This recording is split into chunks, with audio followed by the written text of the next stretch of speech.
It wasn't long ago we covered the Geister update to Outlast trials during the Halloween period, but to my surprise we have yet another update that went live for Christmas called Winter Kills. The holiday season is probably one of the few joys that the reagents still get within the Signala facility, and with this update comes yet more files to break down and speak about, so let's waste no time and get into them. Our first file takes place in 1955, around the time that the Signala facility and Project Lathe were in their initial period for operation, prior to Project Lathe 2 that is going on right now that we participate in.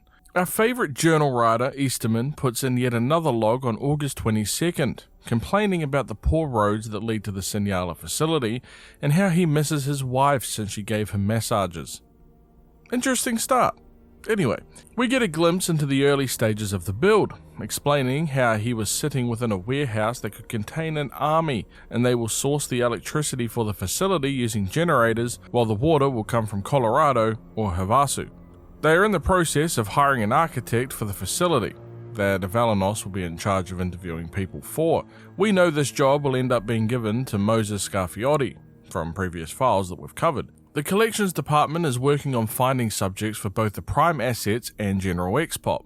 The person responsible for collections was Clyde Perry, who also interviewed Phyllis Futterman and Leland Coyle, but the Coyle interview went a bit south for Perry, ending with substantial injuries. The next Easterman entry comes on the 25th of August. He talks about self-administering lysergic acid. This is found within ergot fungus, and within the seeds of Ipomea corymbosa, a plant native to Latin America. He is using it for charisma and belief, before mentioning how the desert and the sun have revealed to him some new truth that has yet to unravel, saying that he called his wife to find Julius Firmicus Maternus on his bookshelf, to which she could not find or would not find. Julius was a Roman writer and an astrologer that lived during 314 to 360 AD, but while his wife couldn't find his work, there was something of which Easterman addresses as the phallus of the sun. Animo descensus per orbum solis tributor. I know I botched the hell out of that, but it's Latin, which translates roughly to the spirit descended through the orb of the sun is given, putting forward the comparison of how the sun is the only rational god. It is the center of all life on earth, yet if you look at it directly, it will make you blind. Comparing that to being transformatively charismatic, a person must be both unknowable and lethally dangerous, since looking at them would make you blind. Figuratively, or literally in the case of these damn trials. Remembering that charisma is a vital component for Prime Assets, as we have seen in previous files. Both Coyle and Futterman were viewed by Perry as being extremely charismatic for differing reasons, so this is Easterman's initial perspective on what characteristics he would want in a Prime Asset. There is another entry on the same day, August 25th. He speaks how Avalanos understands Easterman's intentions and work that he is trying to do within the Signala facility, while Lawler holds doubts towards Easterman's work. Something that is quite strange, since Lawler was the one that actually initially introduced him to Murkov, and sent Easterman to Hong Kong to investigate the brainwashing, remembering that Lawler works for the CIA. He goes on to say how he found and read a Bible, reading some Corinthians, St. Paul to be exact, saying how Paul understood that charismatic authority overpowers legality, tradition, and dignity. Charisma can create deep and widespread societal change. Paul also said that charisma could be gifted by God, to which Easterman disagrees, saying how humans are like clay with no organ more malleable or vulnerable than the brain, believing all Lawler needs to understand is that charisma can be a product, and even a weapon. A third entry on August 25th can be found called The Eyes of Dr. Vernick. It shows that Easterman has grown fascinated in him, saying that he would love to study him, since he exhibits the clearest examples of charismatic aura that he has ever encountered. The next line is equally strange, as it is creepy as hell, saying that Vernick's face gives off the impression he believes intensely in something impossible, and that his eyes were even changing size when Easterman was looking at him. It does make me wonder if these should be taken at face value, or if this is a result of Vernick's clear dream therapy testing he was using on Easterman in the early stages of the Lathe program, since we saw in earlier files that Easterman became enthralled by Vernick. Easterman questions if the magnetism he feels towards Vernick is a detriment or boon to the man's science, but the tendency of the deeply charismatic to impart belief onto others is a subjective science. It's an odd thing to think if Wernick was not a member of Murkoff or such an important figure behind the scenes, Easterman actually would view him as a perfect candidate for the prime asset role within the Sinyala trials. Speaking of the prime assets, we get some more context into them with a conversation between Easterman and Clyde Perry. We could see during the first Lathe program that the collections unit had no issue finding lost and damaged men to fit into the general ex-pop designation. But the prime assets, on the other hand, were much more difficult. Perry makes a joke about the vagueness of what a prime asset actually is, and Easterman gets frustrated, telling him to read Jung's After the Catastrophe at least to understand. The prime assets were the pillar of the Lathe program. The people that fit the role will be exceedingly rare and exceptionally dangerous. The only advantage is that they will be hard to miss. Now, let's get into Jung's After the Catastrophe ourselves, since it was mentioned. Carl Jung is the man mentioned, who was a Swiss psychiatrist and psychologist. And the After the Catastrophe in question is some work that he did regarding World War II, since it was written in 1945, the year that the war ended. It's actually a very fascinating read that goes into the psychological breakdown of Germany post-war, and the steps of which they must act in order to fall back into the good graces of Europe in the decades to come.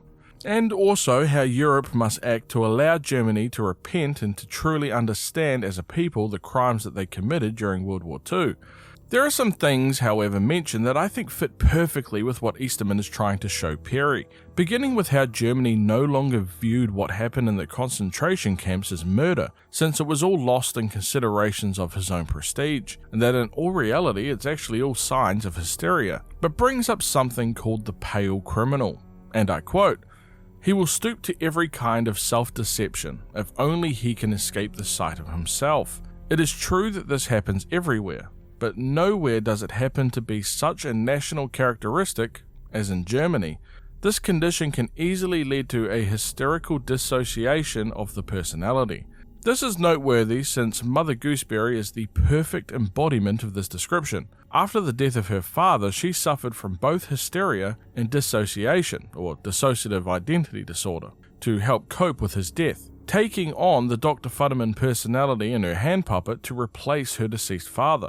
While the same could be said for Coyle, who seems to have a narcissistic personality disorder that regularly causes him to slip between sheer paranoia and hysteria, projecting his own cruelty onto others, as we can see in the courthouse and police station trials. So the parallels between key charismatic tendencies required for the prime assets of the Lathe program mirror the public hysteria that was seen throughout Germany in World War II.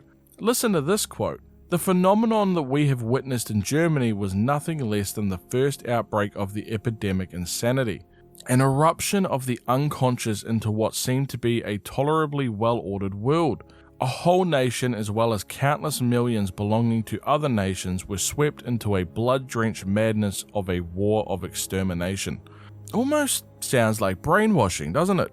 Easterman wants to recreate that epidemic within the Lathe program, to create a mass hysteria within its populations, and the prime assets share characteristics with the one person that was able to create that mass hysteria and epidemic in Germany, as it was called, Adolf Hitler.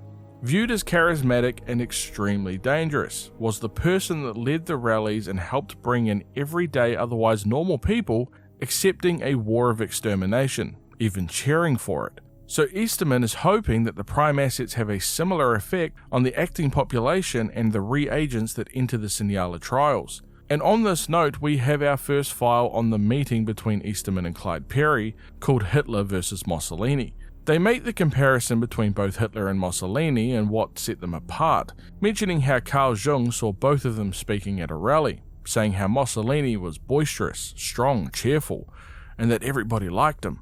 Perry points out that this was being charismatic, but Easterman refutes that, saying that Mussolini was emphatically not charismatic. He was just simply popular, a typical strongman that you see in every single room. While Hitler, on the other hand, was the opposite. He was withdrawn, uncomfortable, and an unattractive little man, until he began speaking. This is where Jung viewed him as a psychic scarecrow. His ranting, the gestures, his shrill voice were like a man possessed. Perry misunderstands this, thinking that Easterman just wants crazy people as his prime assets. Easterman corrects him, telling him that he wants somebody that you can put into a crowd of completely sane people, and then after 10 minutes, you have a crowd of lunatics.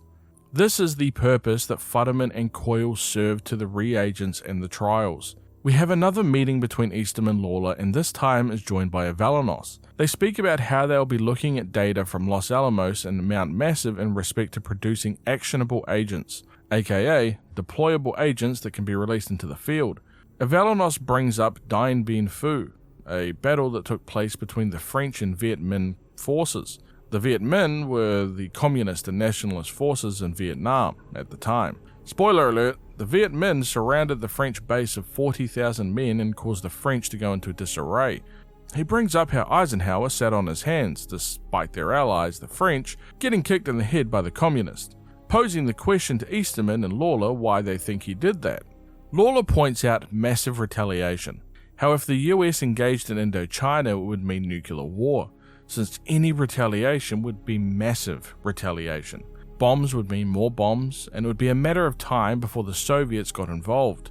Easterman says how the actionable and deployable agents from the Lathe program will offer the CIA a quieter weapon than bombs. They can deploy belief. Avalanos wants to use the Lathe agents for both domestic and civilian applications, to which Lawler mentions how he will not acknowledge the domestic applications part of it. Easterman points out how charisma and belief were the big lessons in World War II, and that the French in Indochina and Chiang Kai-shek both lost due to underestimating the power of charisma and belief. Lawler thinks that they both lost due to communist uprisings, but Easterman points out that communism is just a tool of belief, like any other. Lawler also feels that it would be hard to convince the people upstairs in the agency about Easterman's view on charisma being a weapon, to which Avalanos suggests not mentioning charisma, instead saying that it's simply marketing, propaganda. We now jump into 1959, the present time within the trials of which we experience. Easterman's journal entry suggests just how much he has learnt about charisma as a whole in the last 4 years, saying that he once thought that you could combat charisma with charisma, but fighting fire with fire never really works. He looks towards Christ, how if you simply kill a nation's soldier, all you've done is kill a soldier, but if you strike against yourself, a tactical self-death, you can destroy a whole nation. He has been reading the orders for reagents in Vietnam, reagents conditioned for self-destruction, culturally attuned to urban environments. We must strike against ourselves to kill our enemies. This is an exact reference to the car ending in Vietnam, which says that the reagent post-trials using a car bomb to blow up outside of a hotel, while our other ending is referenced in the letter sent by Avalanos to Lawler, speaking about their Cuban adventures. The reagents overall function as ordered, even though the incorrect targets were killed, mentioning how some degree of experimentation in the field is still necessary. More importantly, none of the reagents' activity has been linked to Murkoff or the CIA, saying that the events in Cuba were not a failure, instead just another trial, hone-in techniques and gaining valuable data. The next letter mentions how Lawler is having issues with Gottlieb, saying how upset he is over the results of their Cuban adventure, even threatening to cut CIA funding to Murkoff. Gottlieb is a real person, by the way, a man named Sidney Gottlieb. He worked for the CIA in the 50s and 60s and headed Project MKUltra, the real-life inspiration for the Outlast Signala trials. Lawler speaks on how the snow will soon fall on Cuba, and they must make their move now. Speaking of snow, we have a conversation titled Cold Future between Avalanos and Lawler. They speak about how a possible nuclear winter fallout from bombings, and how the CIA are already making aftermath maps in preparation, pointing out the terribly cold temperatures that would result in such a fallout. Avalanos points out how they need to prepare some agents, so you can deploy them in such environments that will kill them with cold, who will still achieve their objectives even though they know they will freeze to death. And by doing this, it would bring Gottlieb back into the fold regarding Murkoff contracts, Avalanos promising to provide actionable agents to the CIA that would allow them to work in low temperatures if the worst actually does happen. This is in reference to the cold snap temperature that takes place within the trials during the Christmas period, requiring the agent to hide during temperature snaps in order to stay alive. Finally, we have a meeting between Avalanos, Scarfiotti, and Easterman. As the Signala architect, Scarfiotti speaks on how he will be able to build the freezing technology quite quickly, However, it will not be cheap. Avelanos feels that this will get them back into the agency's good graces after the whole Cuban situation. Easterman is humming to himself until Scarfiotti tells him to stop. Easterman says that he thinks that the Winter Kills program will be fruitful, since it addresses a deeply rooted and universal fear that they haven't really explored in the trials yet: sudden mass-scale annihilation, followed by a grindless, endless winter of even more pain, before asking if he's sure that the board will approve such a program. Avelanos assures him that as long as it brings in money, the board will approve. Easterman finishes by mentioning how they will need to increase reagent recruitment due to increased mortality rates that will be coming along with this whole cold snap technology, to which Avelanos mentions that it won't be a problem. And that wraps up the brand new documents introduced in the Winter Kills update. We get more insight into the Prime assets and also some much needed clarification on the endings that we have seen within Outlast Trials. Let me know what you think about everything revealed, and be sure to like the video if you enjoyed it, and subscribe for more content just like this when they release the next big update. Until next time, peace.